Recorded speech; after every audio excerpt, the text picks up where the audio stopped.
à une réalité, à une actualité particulièrement forte que Jean vient de nous résumer. Et je voudrais commencer en disant que, en fait, aujourd'hui, on vit, alors que ce soit en Bretagne ou en général en France, la situation qu'on n'imaginait pas pouvoir vivre il y a encore quelques années. Alors, je me place un peu parce que sinon, je me tords le cou. Donc, super, merci. Donc, Jean a cité 4 permis déjà accordés. En France, en tout, il y en a 8, donc il y en a 4 autres. Il y a aussi au moins 8 demandes, sachant qu'on a un peu du mal à avoir le nombre total de demandes de permis de recherche minière, puisque l'instruction est relativement longue et surtout assez opaque jusqu'au moment en fait, où on met le permis en concurrence avec d'autres. Enfin, en fait, une entreprise dépose une demande et à un moment donné de l'instruction, on va la mettre en concurrence avec d'autres entreprises potentielles qui pourraient vouloir déposer la demande sur le même territoire. Et donc c'est à partir de ce moment-là qu'on entend parler d'un permis. Donc finalement, ça arrive effectivement très tard, disons, par rapport à la demande initiale. Donc on ne sait pas exactement combien de sites sont visés aujourd'hui, mais en tout cas il y a 8 demandes en cours d'instruction et 8 permis déjà accordés. En France métropolitaine, parce que là je ne parle même pas de la Guyane où on exploite déjà de l'or, en Nouvelle-Calédonie on exploite le nickel, etc. Donc, juste pour citer rapidement les autres départements concernés, c'est la Sarthe, la Mayenne, la Creuse, l'Allier, le Puy-de-Dôme, l'Ariège, la Vendée, la Haute-Vienne et la Dordogne. Donc ça, c'est pour l'instant, disons, l'ampleur de ce renouveau de l'exploration des métaux.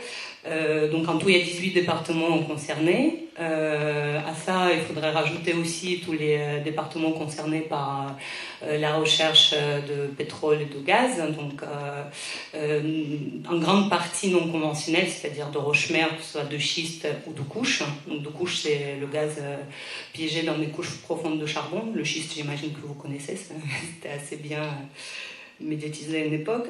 Et donc là, pour la recherche pétrolière, il y a en tout 58 départements, dont 53 en France métropolitaine. Donc c'est loin d'être terminé cette histoire, on pourra y revenir aussi.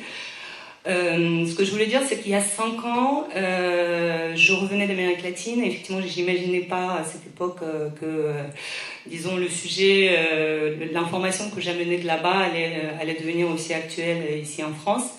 J'avais passé plus d'une année à parcourir les territoires dévastés par alors ce qu'on appelle là-bas les zones de sacrifice, par tout type par différentes formes d'exploitation industrielle de la nature, pas seulement les projets miniers ou les projets d'extraction d'hydrocarbures, mais aussi, par exemple, les gros projets agro-industriels, les plantations d'arbres, les monocultures d'arbres, comme peuvent être l'eucalyptus ou le pin, notamment, les grands barrages hydroélectriques, comme celui de Belo, enfin le plus connu, parce qu'il y en a beaucoup plus, mais le plus connu étant celui de Belo Monte au Brésil, dont vous avez certainement entendu parler, qui va déplacer 20 000 personnes et non d'énormes superficies de forêt amazoniennes.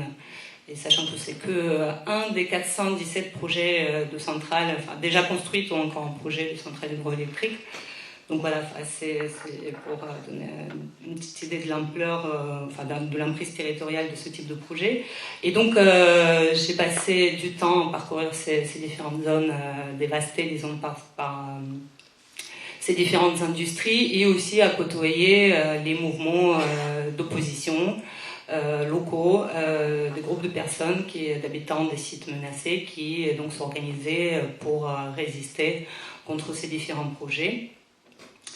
Et sachant que dans cette région, en Amérique du Sud, au Mexique, ce qu'on appelle l'Amérique latine, après on peut peut-être critiquer le terme, mais bon, disons que pour faire simple, je vais l'appeler comme ça. Dans cette région, ces différents projets ont connu vraiment une croissance, une accélération sans précédent au cours des 15 dernières années. Et donc cette intensification de l'exploitation de la nature sous toutes ses formes ont commencé, déjà depuis quelques années, à appeler là-bas extractivisme. Donc c'est comme ça que j'ai entendu parler de ce mot la première fois. Ce phénomène était déjà devenu, quand j'ai été, c'était en 2010, une des premières causes de conflits sociaux. Donc c'était disons, les conflits autour de ces projets devenaient plus importants que les conflits autour de la question du travail, de l'accès à la terre, etc. Sachant que souvent ils étaient liés aussi, mais bon, ça c'est une autre question. Donc je voulais écrire un livre sur ce sujet, mais je me demandais comment est-ce que, au final, comment est-ce que ça allait être reçu en France et surtout en quoi est-ce que ça allait pouvoir intéresser les gens au sens les toucher, les concerner plus directement, disons au-delà de tout l'aspect solidaire qu'on peut avoir avec les populations là-bas. Donc ici, on pensait qu'on en avait fini avec en tout cas l'exploitation des ressources du sous-sol. Le pétrole est exploité depuis les années 50, mais il en restait vraiment plus beaucoup. Et puis on nous avait dit aussi que nous avions plutôt des idées et pas de pétrole, donc il fallait travailler dans d'autres domaines. Donc on ne pensait pas tellement qu'on allait relancer la recherche pétrolière. La dernière grande mine avait fermé en 2004, c'était la mine de Salsigne. Donc il restait finalement que des pollutions pour quelques centaines, voire des milliers d'années, mais ça, en tout cas, on pensait qu'on n'allait pas relancer cette activité. Donc je me demandais comment est-ce que j'allais amener le sujet ici. Et au retour en France, donc à la fin de l'année 2010, la réponse est finalement venue toute seule, parce qu'à la fin de l'année 2010, énormément de personnes, des habitants de villages, des villes, et aussi des élus locaux, apprenaient par la presse qu'au fait, on s'apprêtait à cribler nos campagnes depuis donc de forage de gaz et pétrole de schiste. Après est venu le gaz de couche. En 2012, pour aller un peu plus vite, Montebourg annonçait que le redressement productif passait par la relance de l'activité minière, première nouvelle. En 2013, alors qu'aucun permis n'avait été accordé depuis 30 ans en France, le permis de recherche minière n'avait été accordé sur les territoires de France métropolitaine, on accordait donc un premier permis à cette société Variscan dont j'en ai parlé, donc c'était en Sarthe et Mayenne à Tegny, venait ensuite la Creuse, et ensuite les permis bretons, etc.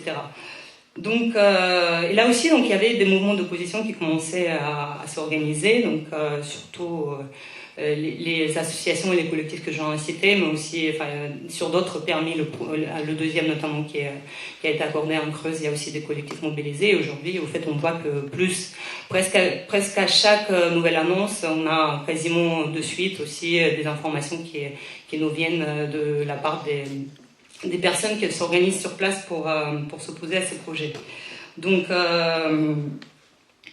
Donc finalement, au sein de ces mouvements, alors sans parler évidemment du mouvement des collectifs anti-gaz et pétrole de schiste auquel au fait j'ai été amenée à prendre part en région parisienne, où j'avais vécu avant, finalement là aussi on commençait à entendre parler de ce mot extractivisme. Donc, ce qui me faisait dire que, bien au-delà, disons, d'un projet particulier, d'un pays qui peut être particulièrement, disons, ravagé par ces projets, on peut penser au Pérou, au Congo ou d'autres pays du Sud, au-delà d'une matière particulière, particulièrement prisée par les industries comme peut être le pétrole, qui se retrouve un peu sous les feux de projecteurs, en fait, au-delà de tous ces cas particuliers, il s'agissait bel et bien d'un phénomène global. Et donc j'ai décidé d'écrire un livre sur le sujet. Donc c'est devenu pas seulement les résistances en Amérique latine, mais aussi un livre où je cherche à décrire, disons, le contexte de cette accélération, ses raisons, ses moteurs, ses discours de légitimation aussi, et bien sûr les résistances qui restent quand même le point de départ de mon intérêt pour ce sujet. Et précision, je ne sais pas encore si elle est utile, mais en tout cas, il y a l'enquête que j'ai menée qui m'a pris quand même plusieurs années, ne s'est jamais voulu neutre et impartial, c'est-à-dire que dès le départ, il y avait un parti pris, c'est-à-dire le parti pris de tous ces mouvements, de tous ces groupes de personnes qui s'opposaient à ces différents projets qu'ils dénonçaient comme étant imposés et destructeurs. Destructeurs non seulement pour l'environnement, la santé, les paysages, un impact sur les paysages absolument monstrueux, mais aussi des activités locales, des modes de vie, des cultures, de tout ce qui peut être construit sur un territoire en termes de projets collectifs, etc. etc. Donc finalement, voilà, c'est une introduction un petit peu longue. Ce que je voulais essayer de poser un petit peu aujourd'hui. c'est que d'abord si le nombre de ces mouvements grandit partout sur Terre, parce que là on a parlé d'Amérique latine, de France, mais on peut aussi donner des exemples d'un peu partout dans le monde jusqu'à la Chine. J'ai la Chine parce que c'est compliqué en Chine d'armer un mouvement, de fonder un mouvement d'opposition à un projet comme ça. Si le nombre de ces mouvements grandit, c'est parce qu'il y a de plus en plus de personnes qui se trouvent donc touchées par cette réalité, menacées par tous ces différents projets, disons, d'extraction au sens large. C'est ce qu'on appelle finalement l'extension des frontières extractives. Alors qu'est-ce que c'est les frontières extractives? Elles sont d'un côté technologiques, c'est-à-dire que là aussi il y a plusieurs choses. Donc on va accroître toujours plus la taille des exploitations. Pour donner quelques exemples, une mine de cuivre et d'or, la mine Asconga au Pérou, va faire disparaître 4 lacs de haute montagne, et pendant 17 ans de son exploitation, elle va, donc c'est très court, 17 ans, au final, ça dure jamais très longtemps une mine, pendant 17 ans mais quand même, pendant 17 ans de son exploitation, elle va rejeter chaque année 90 000 tonnes de résidus chargés de métaux lourds dans une région qui alimente en eau finalement toutes les vallées autour, donc toute une région agricole qui produit beaucoup de lait, etc. aujourd'hui. Donc toujours dans cette idée de montrer un petit peu la taille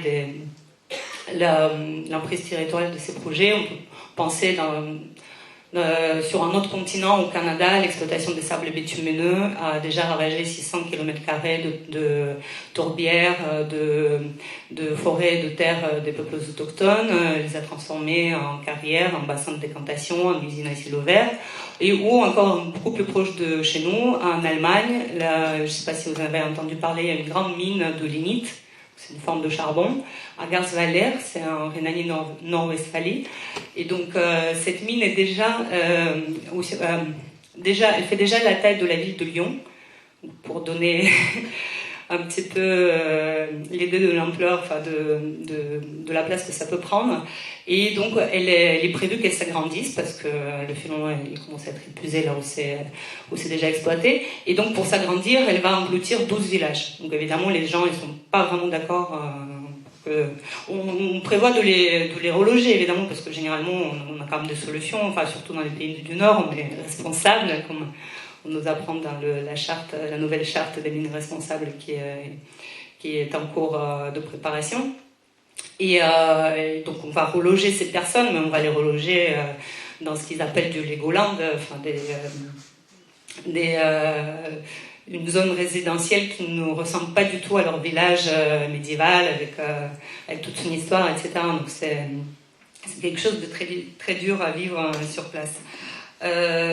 Donc là je parlais de la taille, mais au niveau des limites technologiques, il y a pas seulement la taille d'exploitation, il y a aussi le fait que pour accéder aux ressources de moins en moins abondantes, de moindre qualité, on va utiliser des technologies de plus en plus invasives et polluantes. On peut penser directement évidemment à la fracturation hydraulique pour extraire des micro-concentrations de pétrole et de gaz piégés dans ce qu'on appelle la roche-mère, que ce soit le schiste ou le charbon. Ce pourquoi donc on va avoir besoin de fracturer cette roche en utilisant d'énormes quantités d'eau. Donc c'est de 10 à 20 millions de litres d'eau par fracturation, par opération. Donc balancé avec un mélange de sable et de produits toxiques, etc. Donc c'est quelque chose qui paraît un peu, enfin qui pouvait paraître il y a quelques années encore comme de la science-fiction, mais c'est ce qui se fait aux États-Unis depuis une quinzaine d'années et aussi dans d'autres pays européens aujourd'hui. En France pour l'instant non, mais peut-être que ça viendra. Et on peut aussi évidemment penser à l'industrie minière, ce qui vous concerne plus directement ici, avec l'usage accru de produits toxiques comme le cyanure ou l'acide sulfurique pour séparer des métaux, pour extraire les métaux de plus en plus faible concentration. Ça va aussi de pair avec la génération massive de déchets, enfin d'énormes quantités de déchets. Bon, l'exemple le plus extrême, c'est l'or. Aujourd'hui, dans certaines mines, on extrait de l'or, même si son taux de concentration est de 2 grammes par tonne de minerai. Donc vous imaginez tout ce que ça laisse à côté. C'est aussi évidemment l'obsession, disons, de continuer à exploiter les terres agricoles qui sont sur le point de devenir stériles, ce pourquoi on va utiliser aussi de plus en plus de produits toxiques, produits fabriqués d'ailleurs à partir d'hydrocarbures et de minerais, avec tous les problèmes de pollution que ça peut poser. Voilà. Et puis d'un autre côté, donc là c'était, disons, les limites technologiques qu'on va toujours repousser plus loin pour pouvoir exploiter les ressources qui restent. Et d'un autre côté, il y a aussi l'avancée de frontières, c'est aussi les frontières géographiques, c'est-à-dire qu'on va forer plus profond, plus loin dans la mer. Vous avez peut-être aussi entendu parler de ce projet Gold de forage dans le golfe du Lion. Donc ça, c'est un projet qui est présenté comme scientifique, mais il est quand même aussi prévu d'aller chercher du pétrole à 11 km de profondeur. Donc là aussi, c'est donc dans la mer. Donc là aussi, c'est ça pourrait paraître de la science-fiction, mais ce ne l'est pas. On va chercher les ressources sur des territoires difficiles d'accès, et en tout cas qui jusqu'à là avaient été protégés par leur géographie. Alors un territoire auquel on peut penser, c'est l'Amazonie. Bon, il faut savoir que c'est pas nouveau du tout, elle est exploitée depuis très longtemps. Mais je voulais quand même vous donner un chiffre pour avoir une petite idée de ce que ça représente. Entre 1900 et 2004, l'Amazonie, la forêt amazonienne s'est amputée d'un territoire, d'une superficie équivalente à celle du Royaume-Uni. Donc aujourd'hui, il y a 15% de ces sous-sols qui sont concédés, qui sont recouverts de permis de recherche ou d'exploitation pétrolière. 20% d'exploitation minière, donc voilà, pour la forêt vierge et impénétrable. Et cette avancée de frontières, elle concerne aussi les zones qui peuvent être considérées, disons, comme intouchables dans l'imaginaire collectif. Pas seulement, l'Amazonie, j'ai déjà parlé, c'est loin d'être intouchable en réalité, mais aussi par exemple des zones riches ou touristiques. Pour la petite histoire, on a même voulu installer un château d'eau destiné à alimenter les puits de forage de gaz de schiste aux portes du ranch texan du patron d'ExxonMobil. Alors là, elle n'était pas d'accord, elle a protesté, elle a dit qu'elle n'était pas d'accord, et les opposants locaux au gaz de schiste ont d'ailleurs monté une campagne de solidarité pour dire qu'elle avait tout à fait raison de ne pas vouloir ça chez lui, mais pourquoi est-ce qu'elle acceptait ça chez les autres. Donc ça, c'est le fameux Not in my backyard. Enfin, on va aussi, pour terminer, chercher ces ressources sur les territoires qui ont déjà été exploités, ce qui est le cas en France. Bon, je pense que l'introduction que Jean a fait l'a très bien illustré, dont on pensait qu'il n'avait plus grand-chose à offrir. Et donc, on s'aperçoit que ce n'est pas le cas, en tout cas pas le cas dans la nouvelle conjoncture. Voilà, donc c'est un petit peu dans ce contexte que s'inscrit cette accélération et ce qu'on est en train de vivre ici. Pourquoi est-ce que ça nous arrive, hein? Quelles sont les causes, disons, de cette avancée de frontières? Alors, la première cause, elle est évidente, c'est-à-dire que les ressources naturelles se raréfient. Bon, là, je ne vais pas vous donner tous les chiffres de tout ce qu'on estime pour combien il nous reste de ceci ou de cela, mais globalement, les estimations varient, mais il y a peu de doute sur le fait que les ressources fossiles et minérales, en tout cas, soient infinies. Enfin, elles ne sont pas infinies. Mais aussi, pour ce qui concerne les ressources dites renouvelables, il y a des problèmes, c'est-à-dire qu'on les exploite à un rythme aussi si rapide que certaines n'arrivent plus à se renouveler ou deviennent impropres à l'usage qu'on en fait parce qu'on les pollue. On estime qu'au moins 40% des terres arables sont aujourd'hui fortement dégradées et 10% ont été rendues inutilisables pour l'agriculture. On sait que l'eau douce de bonne qualité se raréfie aussi, on connaît la chute de la biodiversité, etc., etc., etc., etc. Et dernière chose, même du côté, disons, des substances minérales les plus abondantes, comme peuvent l'être les différentes matières de construction, par exemple le sable, même là, en fait, apparaissent des pénuries locales qui obligent à aller chercher ces matières, à les faire venir des peu plus loin, et donc aussi d'accroître les tailles des exploitations, etc. Donc là aussi, pour ce qui est de la Bretagne, vous connaissez certainement le projet d'extraction de sable dans la baie de Lannion. Donc là aussi, c'est quelque chose qui est actuel. Si on regarde, disons, l'accélération plus récente, donc ça aussi Jean l'a évoqué, il y a évidemment un facteur conjoncturel qui est la hausse des prix. Disons, depuis à partir du début des années 2000, 2001, 2002 et jusqu'à 2012-2013, les prix de toutes les matières premières se sont littéralement envolés, alors que ce soit le pétrole, on a connu les métaux, les principaux métaux, mais aussi les produits agricoles. Alors c'est ce que les financiers avaient appelé à l'époque le super cycle, qui est sur le point de s'inverser, enfin qui s'est déjà inversé en 2013.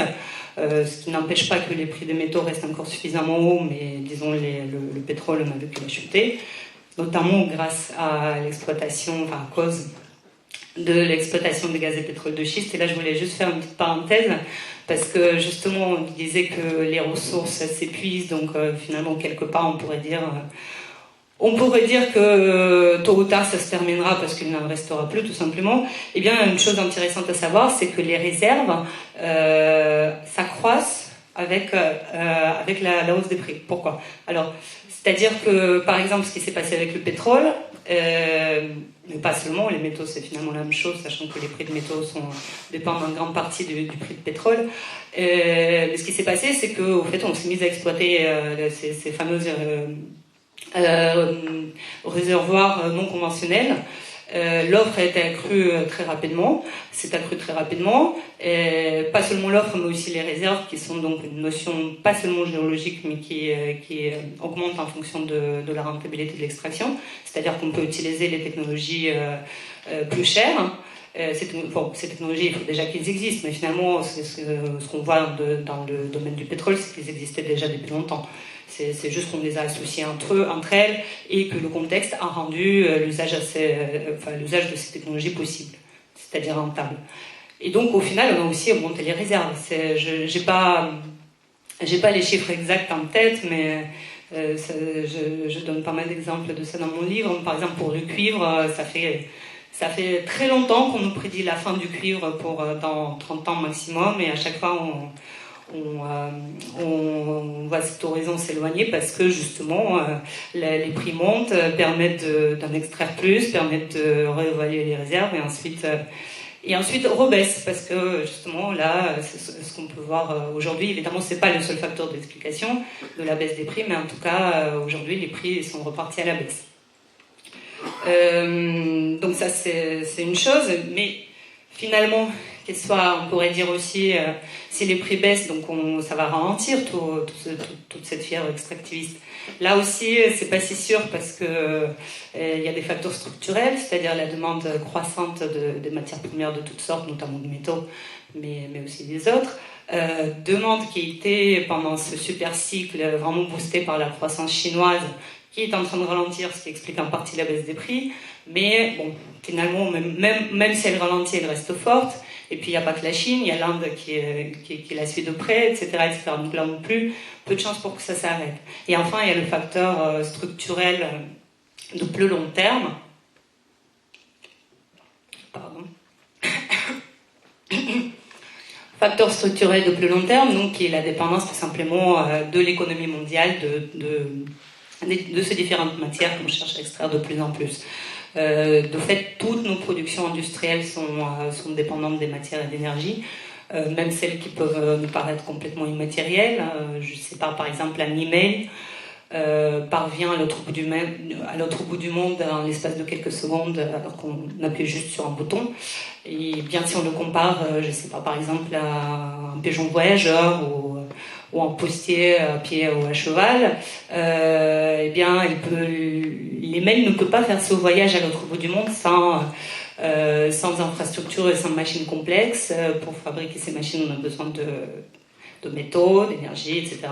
Alors, que ça soit les bourses, que ce soit Internet, au final, tout ce qui nous entoure et qui nous semble au fait contribuer à la virtualisation de notre réalité. Toutes ces technologies reposent sur des choses bien concrètes et on a besoin d'énergie et de matière pour les extraire.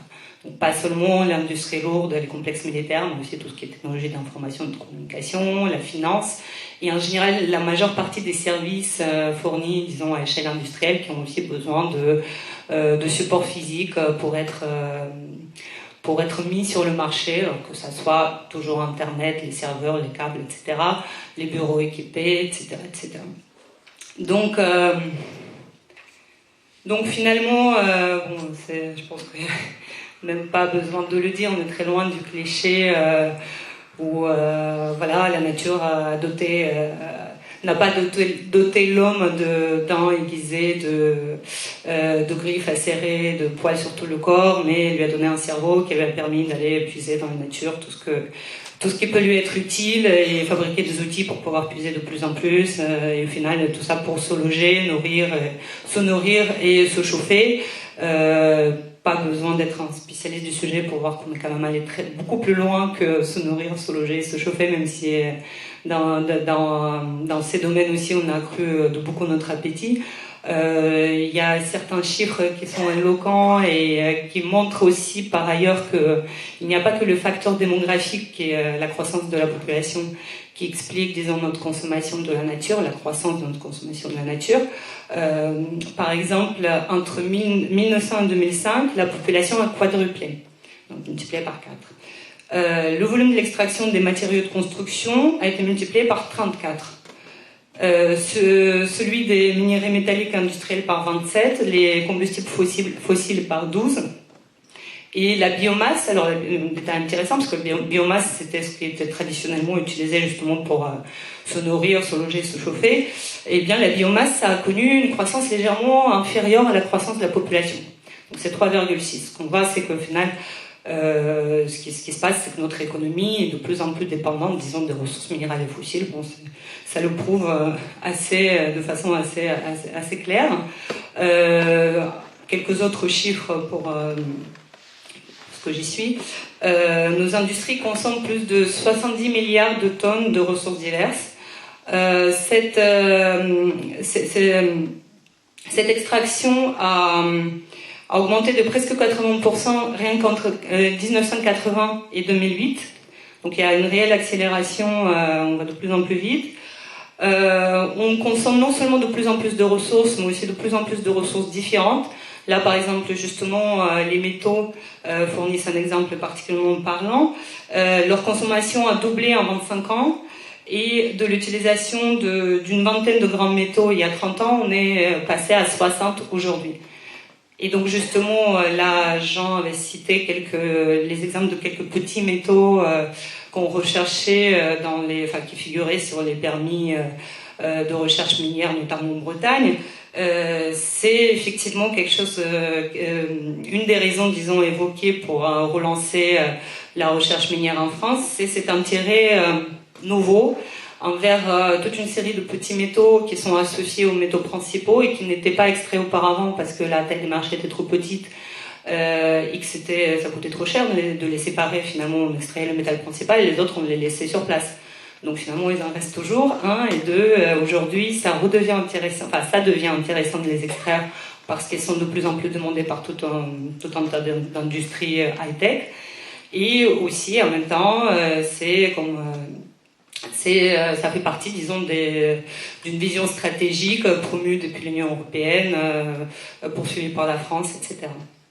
Donc les petits métaux comme antimoine, niobium, tantal, lithium, molybdène, cadmium, germanium, beryllium et autres substances connexes que vous trouverez dans la liste de presque tous les permis français. Il y a un certain nombre de substances connexes. Donc je ne sais pas si je ne suis pas trop longue parce que j'ai prévu de dire énormément de choses, mais je suis encore assez loin de la fin. Est-ce que ça va ? Ça va, d'accord. Donc, ce phénomène, non ? Bon, tant que vous êtes là. Non, j'aimerais bien aussi laisser un peu de place pour le débat, peut-être. Donc ce phénomène, il touche de plus en plus de personnes, mais évidemment, il n'est pas nouveau. Hein. Il y a des régions entières où une date vraiment pas d'hier, des régions où on ne s'est jamais arrêté. D'ailleurs, le fait que la critique de l'extractivisme est d'abord apparue en Amérique latine, c'est évidemment pas un hasard. Hein. On sait la contribution qu'ont fourni les terres fertiles et les métaux précieux de cette région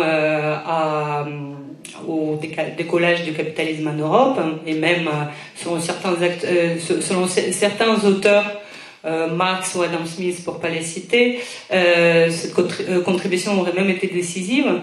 Il y a un certain nombre d'auteurs aussi qui vont, disons, établir l'acte de naissance de l'extractivisme sous sa forme moderne, massive, etc., à la découverte, entre guillemets, et au pillage des Amériques. Donc c'est quelque chose qui est vraiment propre à l'histoire de cette région.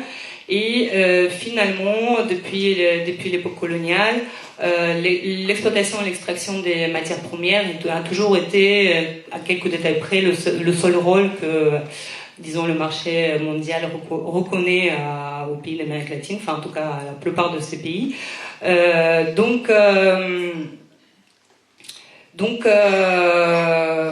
c'est pas étonnant, disons, que la critique de ce phénomène dans la région intègre aussi tous ces paramètres. Et d'ailleurs, la définition la plus couramment utilisée, justement, en Amérique latine de l'extractivisme, c'est celle donnée par l'Uruguayen Eduardo Budines, qui est le directeur du Centre latino-américain d'écologie sociale.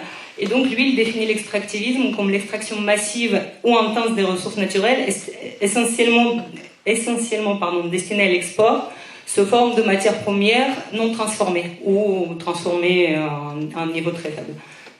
Donc ce qui s'inscrit finalement dans une vision critique anti-impérialiste, celle de l'échange inégal qu'on connaît bien, qui continue, disons, à avoir toute sa raison d'être, pas seulement en Amérique latine. On peut évidemment penser à l'Afrique, qui est à la fois le continent le plus pauvre de la planète, en tout cas en termes monétaires, et le continent le plus dépendant des exportations des ressources naturelles. Dans certains pays, un seul produit peut représenter jusqu'à 98% des revenus d'exportation. C'est le cas par exemple du noix de cajou en Guinée-Bissau ou du pétrole en Algérie. Ailleurs c'est un petit peu moins, mais ça va être pour tel ou tel produit de l'ordre de 70-80%. Donc c'est vraiment un niveau de dépendance très fort. Et cela étant dit, disons, par rapport à cette définition qui a été proposée et qui est toujours utilisée en Amérique du Sud et dans d'autres pays du Sud d'ailleurs, il manque quand même un certain nombre de choses, c'est-à-dire que ça ne permet pas d'embrasser, disons, la totalité du problème, parce que d'un côté, non seulement, il en ressort une espèce de polarisation nord-sud qu'on connaît et qui est en partie vraie, mais on ne tient pas compte, disons, du rôle de certaines puissances émergentes. Alors la Chine, évidemment, mais aussi le Brésil, la Corée du Sud, l'Afrique du Sud, etc. Finalement, les puissances émergentes qui non seulement vont consommer de plus en plus de matières, elles aussi, mais leurs entreprises pétrolières, agro-industrielles, minières, etc. vont devenir aussi motrices, disons, de l'avancée des frontières extractives, aussi bien chez eux que dans d'autres pays. Donc ça devient des acteurs importants. Et finalement, on voit aussi que dans les pays occidentaux, on nous reparle de l'extraction et de l'exploitation des ressources de sous-sol. Et finalement, le fait, quelque part, que les gouvernements de nos pays ou la Commission européenne, etc., continuent à mener des politiques néocolonialistes n'empêche pas non plus ces gouvernements de favoriser l'extraction, la relance de l'extraction sur nos propres territoires. Donc finalement, c'est vraiment, juste pour illustrer, disons, je vous ai parlé tout à l'heure de l'Union européenne, pour illustrer un petit peu ce que je raconte. C'est en 2008, donc la Commission européenne a sorti une communication qui définissait la politique de l'Union en matière d'approvisionnement des métaux stratégiques. Et donc dans cette ce qu'on a appelé l'initiative des matières premières. Et donc dans cette initiative, il y a 3 piliers. Le troisième, c'est le recyclage. Le premier, c'est la diplomatie des matières premières, c'est-à-dire que les pays de l'Union sont invités à mettre en œuvre les conditions qui assureraient à leur entreprise l'accès aux gisements intéressants dans d'autres pays, donc c'est clairement néocolonialiste. Et le deuxième pilier, c'est le développement du potentiel local d'extraction, avec toute une liste de métaux stratégiques qu'il faut quand même aller chercher aussi sur nos propres territoires, donc on se retrouve avec ce qui se passe ici en France, et donc finalement l'un n'empêche pas l'autre. Et si on regarde, je voulais aussi donner quelques chiffres là-dessus, si on regarde les classements des plus gros extracteurs dans le monde, on est un peu surpris. Par exemple, ce classement, on le trouve, il y a une base de données intéressante, si le sujet vous interpelle, je vous conseille, ça s'appelle Global Material Flows, donc c'est une base de données des flux de matière, alimenté par l'Institut pour une Europe soutenable, donc c'est un institut viennois, et il y a tout un tas de données super intéressantes. Et donc on apprend par exemple que l'Europe extrait plus de matière en général, c'est-à-dire aussi bien les combustibles fossiles, les minéraux divers, les matériaux de construction et la biomasse, tout ensemble. L'Europe extrait plus de matière que l'Afrique et l'Amérique du Nord aussi. Donc ça, a priori, on ne s'y attendrait pas. Si on regarde pays par pays, on a aussi quelques surprises. Par exemple, les États-Unis occupent la deuxième position mondiale en termes d'extraction globale. Bon, on sait que depuis 2013-2014, ils sont devenus le premier producteur de pétrole et de gaz, par exemple. Ce n'est pas un hasard. Puis on trouve aussi d'autres pays comme l'Australie, le Canada ou encore l'Allemagne, dans des positions en haut du tableau. Et finalement, les contextes sont très différents. Donc évidemment, dans la plupart des pays du Sud, on va vraiment extraire pour exporter. Aux États-Unis, quand on a commencé à extraire du gaz de schiste, c'était surtout au départ pour répondre à la demande nationale. Donc ça a permis de réduire le prix du gaz, ça a amené quelques bénéfices.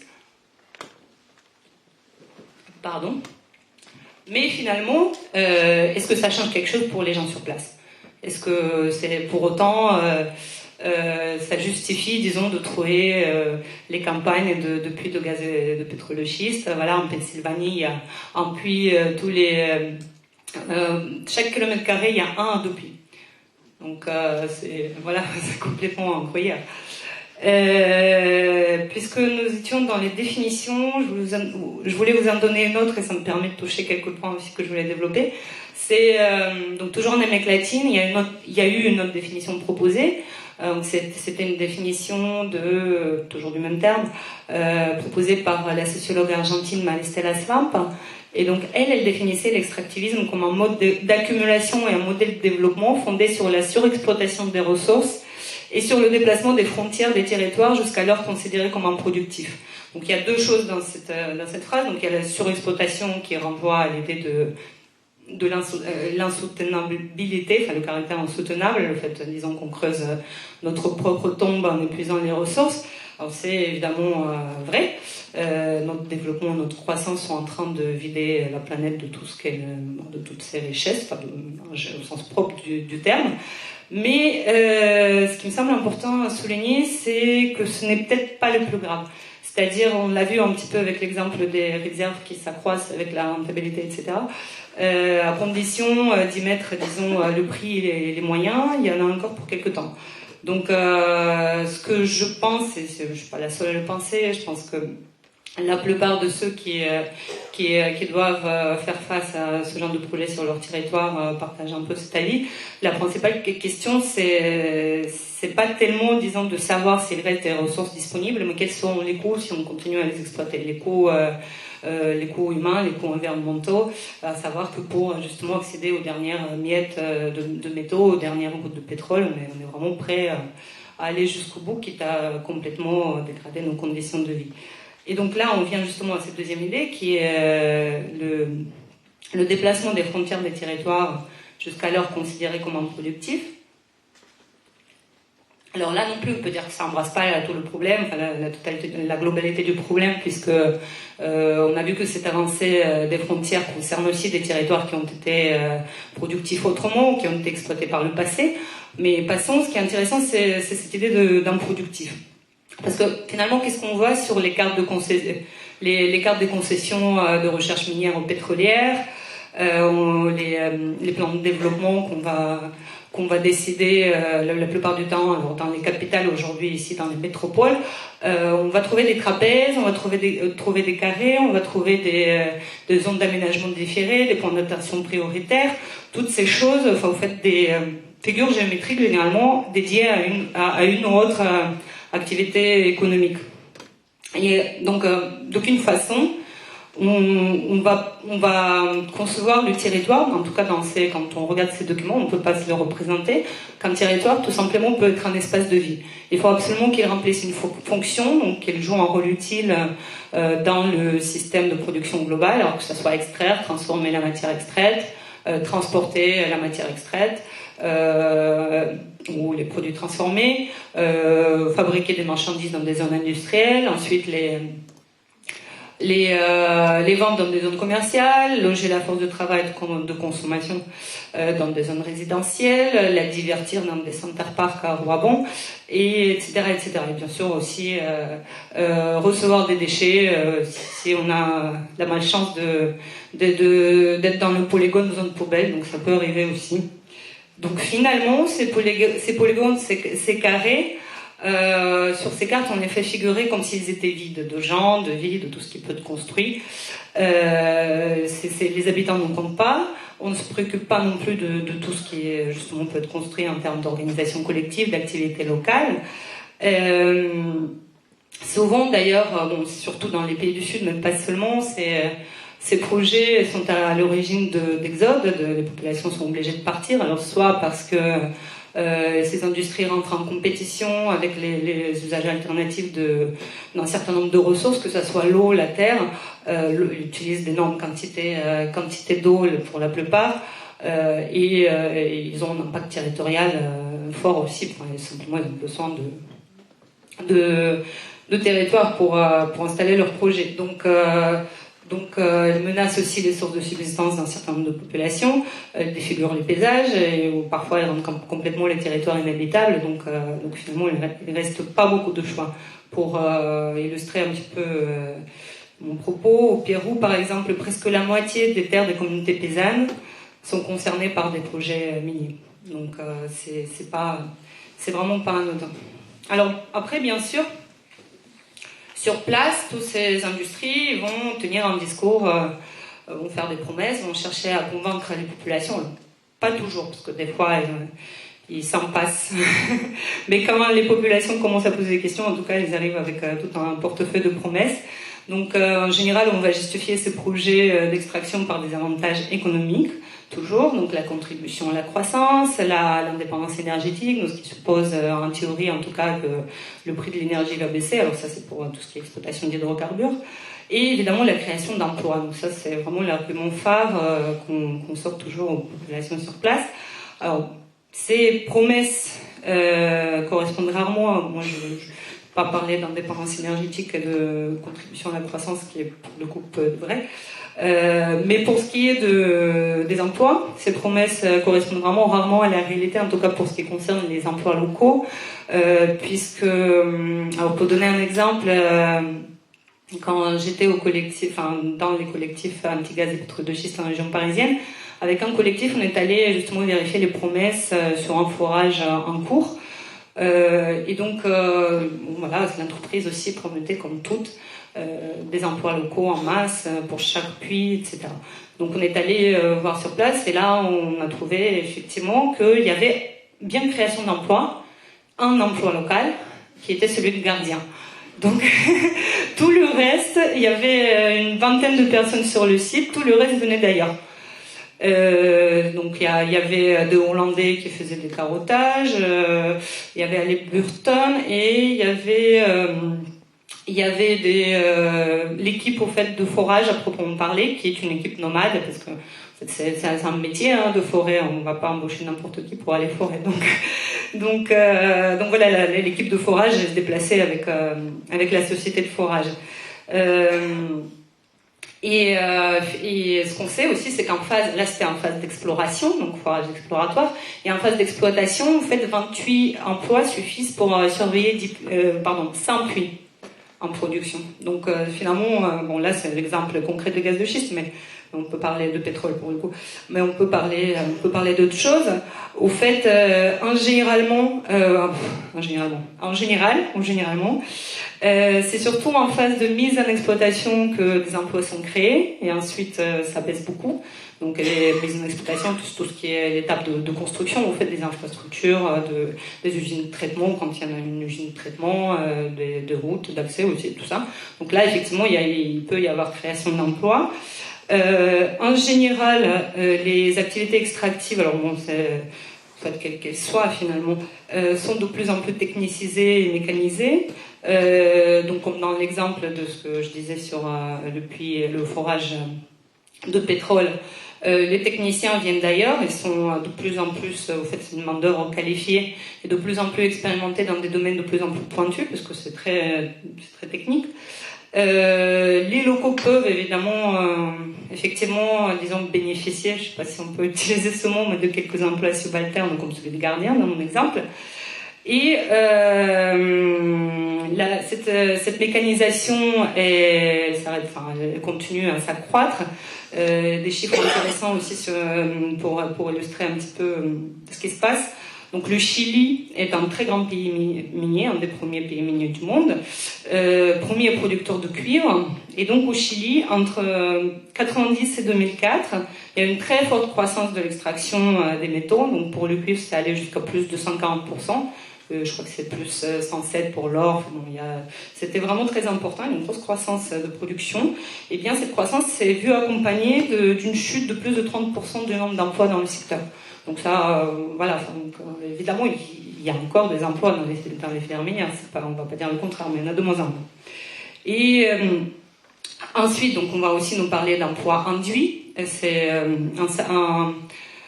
en Sarthe et Mayenne, sur le permis de Tény, par exemple, Variscan promet du travail aux plombiers et aux électriciens. Donc c'est très bien, mais disons, on nous dit qu'il faut être flexible, il faut s'adapter au marché de l'emploi. La Sarthe et Mayenne sont des régions agricoles, en tout cas dans le périmètre du permis, il y a beaucoup de producteurs vous connaissez sûrement les poulets fermiers de Loué. Donc poulets qui sont élevés en plein air. D'ailleurs, ils sont inquiets, les producteurs de poulets, parce que justement avec les hélicoptères qui vont survoler les granges où ils les élèvent, et finalement les champs aussi où ils sont en plein air, ils ne pourront pas trop être en plein air, mais bon, voilà, Variscan leur a trouvé une solution, une reconversion rapide. Donc il faut faire quand même un petit peu d'études pour être plombier électricien. Enfin, s'il faut faire des études pour être plombier électricien, mais en tout cas, il nous propose un avenir possible.